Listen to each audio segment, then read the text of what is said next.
Assalamualaikum warahmatullahi wabarakatuh. Saya Anjumayang Hairunisa dari PGMI 5 semester 4. Nah, kali ini kita akan membahas berkemah. Mengapa pramuka berkemah? Berkemah adalah sebuah kegiatan rekreasi di luar ruangan. Kegiatan ini umumnya dilakukan untuk beristirahat dari ramainya perkotaan atau dari keramaian secara umum, untuk menikmati keindahan alam. Berkemah biasanya dilakukan dengan menginap di lokasi perkemahan dengan menggunakan tenda dibangun secara primitif atau tanpa atap sama sekali. B. Manfaat dan tujuan berkemah. Yang pertama yaitu memberikan pengalaman adanya saling ketergantungan antara unsur-unsur alam dan kebutuhan untuk melestarikannya, menjaga lingkungan, dan mengembangkan sikap bertanggung jawab akan masa depan yang menghormati keseimbangan alam. Yang kedua, mengembangkan kemampuan diri dalam mengatasi tantangan yang dihadapi, menyadari tidak ada sesuatu yang berlebih di dalam dirinya, menemukan kembali cara hidup yang menyenangkan dalam kesederhanaan. Dan yang ketiga yaitu membina kerjasama, persatuan, dan persaudaraan. Yang C. Persiapan dan perlengkapan. Yang pertama yaitu persiapan berkemah. Agar segala sesuatu perjalanan dengan baik dan sesuai dengan yang direncanakan, maka perlu persiapan yang benar-benar matang dan tidak asal-asalan. Yang kedua yaitu persiapan sebelum berangkat.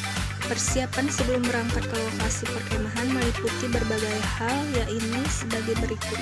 Yang pertama yaitu persiapan rencana perkemahan, yang kedua ketentuan selama berkemah, yang ketiga menyiapkan surat pemberitahuan. Yang ketiga, persiapan untuk berangkat. Pada hari keberangkatan tiba, kembali dilakukan pengecekan barang-barang yang sudah disiapkan, surat dari orang tua peserta, surat keterangan kesehatan, kerapian seragam, dan lain-lain. Yang keempat yaitu perlengkapan untuk berkemah. Perlengkapan ini meliputi perlengkapan makan, P3K, ransel, perbekalan, alas kaki, matras atau kantung tidur, pakaian ganti, dan perlengkapan lainnya yang dibutuhkan. Dan yang kelima yaitu perlengkapan pribadi. Perlengkapan pribadi ini meliputi pakaian, obat-obatan pribadi, dan perlengkapan kegiatan. Selanjutnya yang keenam, perlengkapan kelompok, yaitu ada tenda tidur dan tenda dapur, perlengkapan perkemahan, perlengkapan penunjang kegiatan, dan yang terakhir yang ketujuh perlengkapan panitia, yaitu meliputi perkakas, perlengkapan kegiatan, alat komunikasi, alat transportasi, fasilitas umum, dan penerangan. Yang D.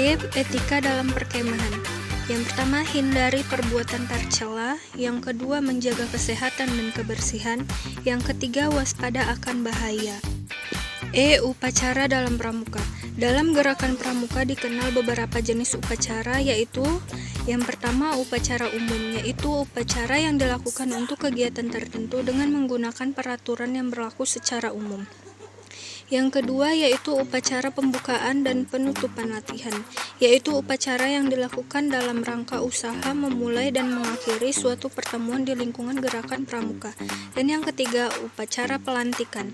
Upacara ini dibedakan menjadi beberapa macam, yaitu yang pertama upacara yang dilakukan dalam rangka peresmian seorang anggota gerakan pramuka sesuai dengan ketentuan yang berlaku. Dan yang kedua, upacara yang dilakukan dalam rangka penggantian pemegang jabatan tertentu dalam satuan. Yang keempat, ada upacara kenaikan tingkat, yaitu upacara yang dilakukan dalam rangka kenaikan tingkat kecakapan umum yang dicapai oleh seorang anggota gerakan pramuka dengan syarat kecakapan umum yang berlaku. Yang kelima, upacara pindah golongan, yaitu upacara yang dilakukan dalam rangka pemindahan anggota dari suatu golongan ke golongan lain yang lebih tinggi dalam usia sesuai dengan ketentuan yang berlaku. Yang keenam, meninggalkan ambalan atau racana, yaitu upacara yang dilakukan dalam rangka mengantar pramuka penegak atau pandega untuk terjun ke masyarakat dan berbakti secara sesuai dengan bidangnya. Yang F, tanda-tanda alam. Yang pertama, kabut. Kabut tipis dan rata membumbung tinggi ke atas berarti kurangnya uap air di udara dan bertanda cuaca akan selalu baik. Yang kedua, awan. Apabila langit diliputi awan yang tebal dan gelap berarti akan turun hujan yang deras. Yang ketiga, matahari. Apabila matahari terbit berwarna merah dan diliputi garis-garis awan yang kehitaman, pertanda akan hujan. Apabila berwarna bersih dan terang dan bertanda baik. Yang keempat, bintang. Apabila pada malam hari bintang di langit kelihatan terang sekali, maka pada malam itu cuaca akan baik, sedangkan bila nampak suram, pertanda cuaca kurang baik. Yang kelima, bulan. Apabila terlihat terang dan bersinar, berarti cuaca baik, tapi bila bulan diliputi awan yang gelap, berarti hujan akan turun. Yang keenam, binatang. Apabila kita perhatikan naluri binatang dengan seksama yang ada hubungannya dengan cuaca, maka kita akan tercengang atas keganjilan-keganjilan yang dilakukannya dengan cara mereka.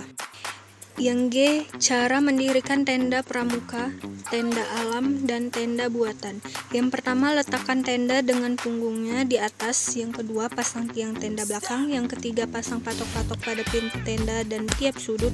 Yang keempat, tegakkan yang belakang dan ikatlah pada patok.